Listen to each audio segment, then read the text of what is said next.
word that when you have a reason for doing what you do, you can do almost everything and anything. When you go on a walk with someone, something unspoken happens.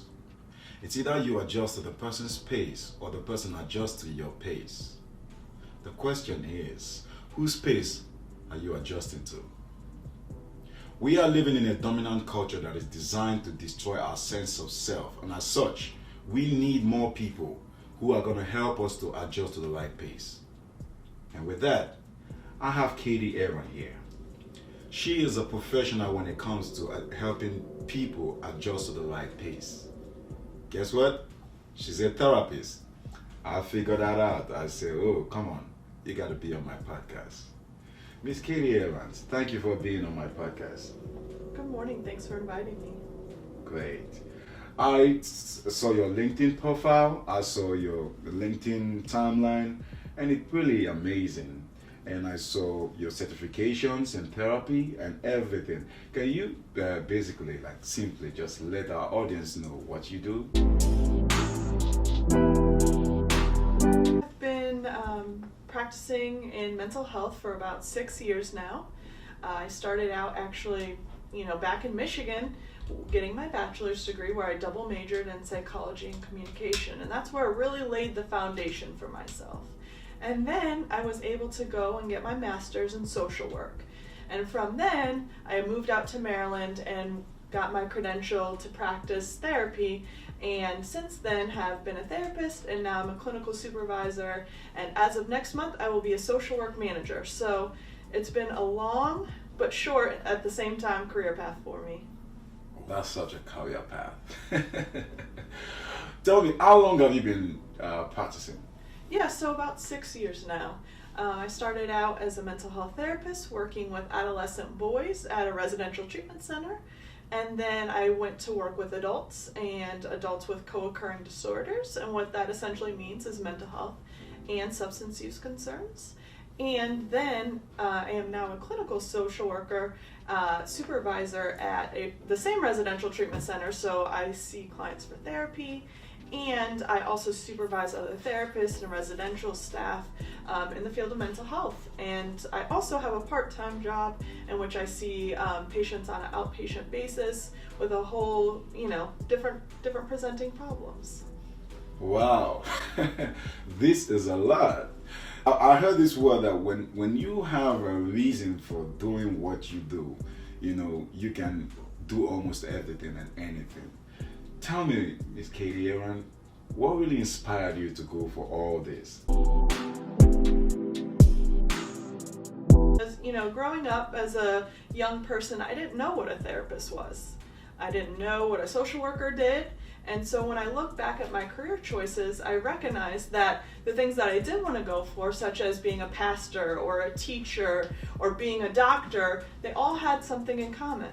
And what they had in common was they were helping professions. Okay. It wasn't until I did an internship in Philadelphia that really propelled me into the field of social work. Working with abused and neglected children in Philadelphia, I started to recognize that it wasn't meant for me to be a teacher. It wasn't meant for me to be a doctor. It was meant for me to work in social work, to advocate for my clients and for the field and for marginalized populations on the highest level that I could. Meanwhile, providing that one-on-one, the family, the couples, the group therapies as well. That is really impressive.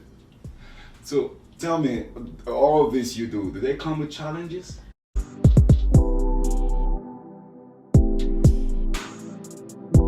Oh, absolutely. But I think what's really important when we look at a challenge, we reframe that to say it's an opportunity. It's an opportunity to overcome, to use the strengths that we have internal to ourselves, and everyone has different strengths. It's about how can we use those strengths to work through and create opportunities to overcome the challenges. Wow, it sounds more like you've been able to interpret your challenges as the part of the responsibility that comes with what you're good at and what you've chosen to do for a lifetime. Do you agree with me? Yeah, and I think we see people as individuals, no two people are alike. They might have similar interests or maybe similar personalities, or maybe they were just born in the same month. But at the end of the day, we're all individuals and we all need different things. And so as a therapist in mental health, I can't use cookie cutter approaches. I can't use one size fits all, because I would then be failing my clients who really need individualized support and treatment. And so, one of the biggest challenges in terms of working with my adolescents is their brain isn't even developed at that point. Okay. Our brains don't even develop fully until we're in our 20s, upwards of 25 years old. And so when we're working with adolescents who, their prefrontal cortex, we call it, it's the front part of our brain here that is responsible for our executive decision making, such as impulse control decision making, isn't fully developed, who've then had traumatic experiences that have impacted them developmentally, are then forced by external people, maybe their families or the Department of Juvenile Services, Department of Social Services, to engage in this therapy with someone they've never met before who probably doesn't look like them or feel like them, then are asked to participate in a therapeutic process. Wow. And so how do you create genuine engagement with that young person? How can you meet them where they're at and see them as a young person who might at that point feel like they need to fake it to make it to end the therapy session or to tell you what you want to hear? But what you can do is you can humble yourself and be genuine and build that relationship. Therapy will never work for anyone if you don't have a relationship with the person who's doing therapy. It's that simple. Oh, I see. That's a lot of information. At what point do you think someone should, decide to go for a therapical help or to see a therapist? At what point? Yeah, so I think, again, looking at individuals is anyone who feels like they want extra support, anyone who might have a problem that they need alternative solutions for, anyone who might just need someone to listen to them.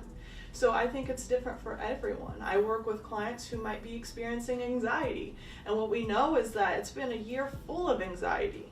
It's been a year full of, or going on actually 2 years from COVID-19, isolation, depression, and anyone can use support with those. Or if someone has low self-esteem or not feeling that they're being the highest version of themselves, there's no bad reason to enter therapy.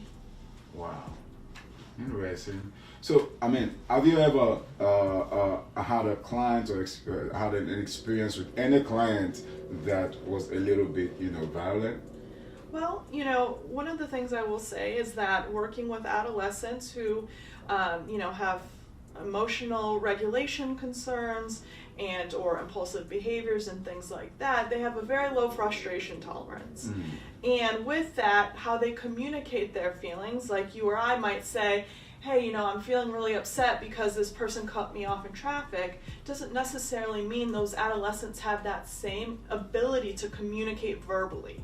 And so sometimes what we see our young people act out in a more of aggressive manner to communicate that they're just really feeling hurt. Anger, in my mind, is a secondary emotion, and when we can get to the primary emotions of shame or guilt or depression or feeling lonely, that's where we can really do a lot of healing.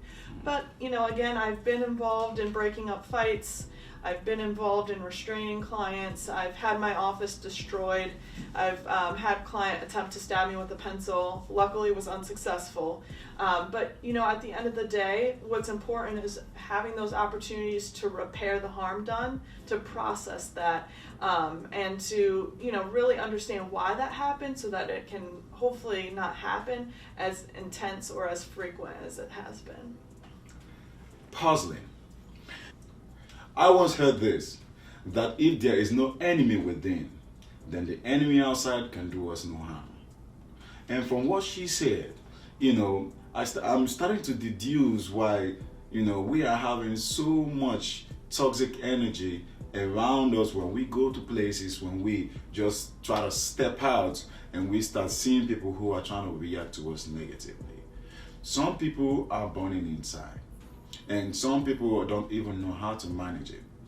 But I'm beginning to think that if we all can just decide to ask for help, if we all can decide to accept help and visit or have a conversation with people who are professional in helping us to get into our right mind, you know, you mind. I know someone out there is going through a situation, and they know they want someone to talk to, but most times I realize that people go to the wrong people for help. People go to the wrong people for emotional support and all that. And this is making it worse. Don't you think so? When you go for help to the wrong person, don't you think that makes things worse?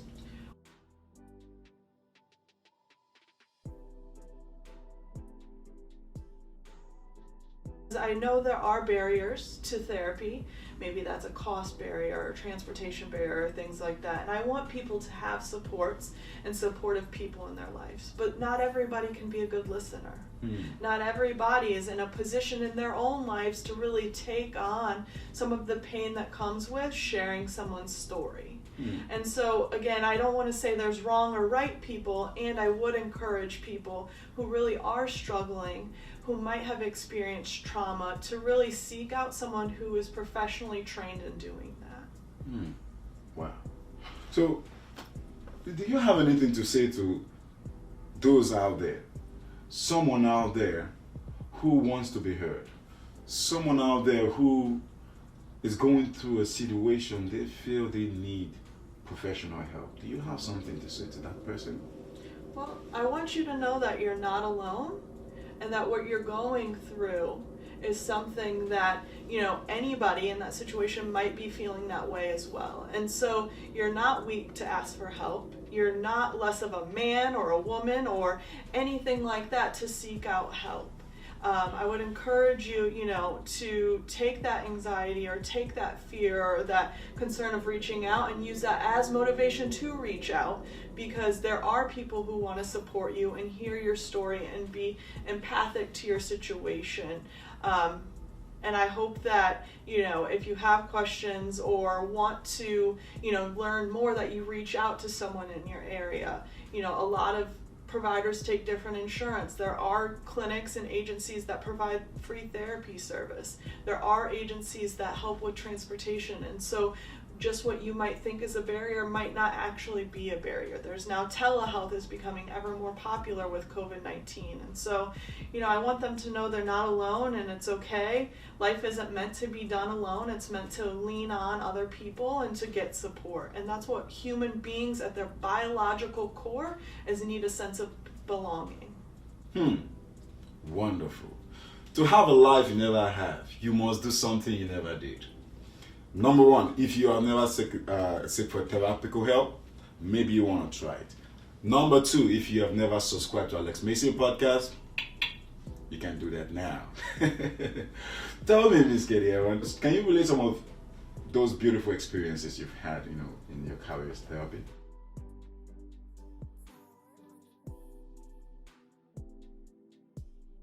Of course. And so one thing I want to say is the simple moments are the most beautiful. It's when a client is able to make a new connection in their thinking that they might have not, you know, thought about before, or seen a situation in a different light. And so seeing that kind of light bulb, not literal light bulb, but see that light bulb go off for them, and see the way that when we change our thinking, how it impacts our behaviors and our emotions. So those moments, you know, are precious to me. I think another thing is when a client who's working on a goal achieves that goal and feels good about themselves in that situation, to really feel that sense of accomplishment and pride that comes with achieving a goal. And I think, you know, being able to witness that is something really powerful. You know, when I can think of, you know, a couple personal examples is I actually do trauma-focused cognitive behavioral therapy, which is an evidence-based practice for trauma in adolescents. And part of that process is when a youth writes a narrative.